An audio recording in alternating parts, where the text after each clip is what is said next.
Alex இங்கிட்டு ரெண்டு வருவாங்க. ஏய் அலெக்ஸ் இங்கிட்டு வா, இங்கிட்டு வா, இங்கிட்டு வாடா. என் பேர் ஸ்ரீதேவி. நான் திருச்சியில் இருக்கேன். எங்கள் அம்மா வந்து கம்ப்ளைண்ட் கொடுத்துருந்தாங்க. 17ஆம் தேதி வந்து ப்ரெஸ் மீட் கொடுத்துருந்தாங்க. இந்த மாதிரி இவர் முத்துராமலிங்கம்ன்றவர் வந்து என்னை ஏமாற்றி கம்பெனியை வந்து எழுதி வாங்கிட்டாரு அப்படின்ட்டு. நான் அது விஷயமாக தான் இங்கே பெட்டிஷன் கொடுக்க வந்திருக்கேன். என்னாச்சுன்னா எங்கள் அப்பா வந்து 22ஆம் தேதி ஜனவரி 2023 வந்து இறந்து போயிட்டார்.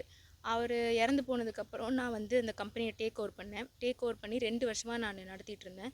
ஆனால் முன்னாடியே எங்கள் அப்பா இறக்குறதுக்கு முன்னாடியே பார்த்திங்கன்னா கடன் நிறையா இருந்துச்சு அந்த கம்பெனியில்.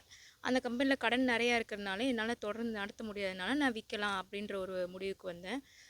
பங்கு இது எப்படி ஷேர் பிரித்தோம் அப்படின்னா, நாங்கள் எல்லா சொத்தையுமே வந்து பேசி மியூச்சுவலாக பிரித்தோம். நான் அவங்களுக்கு என்ஓசி கொடுத்தேன். அவங்க இந்த கம்பெனிக்கு வந்து எனக்கு என்ஓசி கொடுத்து பிரித்து கொடுத்தாங்க. அப்படி பிரித்து கொடுத்ததுக்கப்புறம் இந்த கம்பெனி டேக் ஓவர் பண்ணி நான் நடத்திட்டு இருந்தேன். கடன் வந்துச்சு. என்னால் கடனில் வந்து மேலும் அதில் இன்வெஸ்ட் பண்ண முடியல. விற்கலான்னு ட்ரை பண்ணேன். விற்கலான்னு ட்ரை பண்ணும்போது நான் எக்ஸ்பெக்ட் பண்ண ரேட்டுக்கு யாரும் வந்து வாங்கிக்க ரெடியாக இல்லை. கடனால் யாரும் வாங்கிக்கல. இன்வெஸ்ட் பண்ணுறதுக்கும் யாரும் ரெடியாக இல்லை. சரி க்ளோஸ் பண்ணிடலாம் அப்படின்னு பார்க்கும்போது இவர் முத்துராமலிங்கம் அவர் வந்து எங்கள் கம்பெனியில் வந்து மேனேஜராக வேலை பார்த்துட்டு இருந்தார். அவர் ஏற்கனவே எங்கள் அப்பா வந்து உயிரோடு இருந்த டைம்லேயே ஒரு கம்பெனி வந்து ஃப்ளெக்ஸ் டிரான்ஸ்மிட் அப்படின்னு சொல்லி ஓப்பன் பண்ணி வச்சுருந்தாரு. அவர் அதை ரன் பண்ணிகிட்டு இருந்தார். எங்கள் அப்பாவுக்கு தெரியும், எனக்கும் தெரியும், ரன் பண்ணிகிட்டு இருந்தார். அது ரன் பண்ணிகிட்டு இருந்தார். அதனால நான் வந்து கேட்டேன், வாங்கிக்கிறீங்களா என்னன்ட்டு. அவர் சரி வாங்கிக்கிறேன் அப்படின்னு அக்செப்ட் பண்ணிவிட்டு அதை வாங்கிக்கிட்டாரு. ஸோ நான் என்னன்னா என்னை இவர் கடத்திலாம் எதுவும் எழுதிலாம் வாங்கலை. இவங்க வந்து கொடுத்த புகார் வந்து ரொம்ப அது தவறான புகார். அதுக்கு எதிராக தான் நான் வந்து இங்கே பெட்டிஷன் கொடுக்க வந்திருக்கேன். இந்த கம்பெனி வந்து உங்கள் கம்பெனியா, அவங்க அம்மா சார்ந்த கம்பெனி?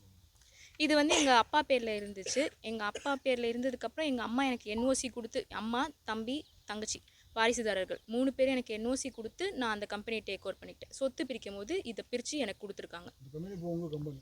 ஆமாம், என் கம்பெனி. என்ஓசி காப்பியெல்லாம் வச்சுருக்கீங்களா? இருக்குது. என்ஓசி காப்பி கொடுங்க. இதில் இருக்குது.